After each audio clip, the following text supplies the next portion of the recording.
वस्तात पुन्हा मैदानात उतरणार, शरद पवारांना डिस्चार्ज। राष्ट्रवादी काँग्रेस शरदचंद्र पवार पक्षाचे सर्वेसर्वा शरद पवार यांनी आज रुग्णालयातून डिस्चार्ज देण्यात आला आहे। शरद पवारांच्या प्रकृतीत उत्तम सुधारणा झाल्याने आज त्यांना डिस्चार्ज देण्यात आला आहे।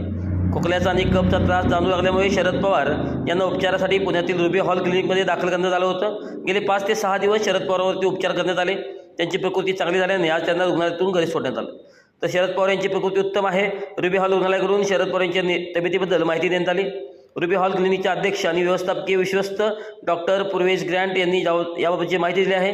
शरद पवारांना आज डिस्चार्ज देण्यात आला आहे। शरद पवारांना पुरेशी विश्रांती घेण्याचा सल्लाही डॉक्टरांनी दिला आहे।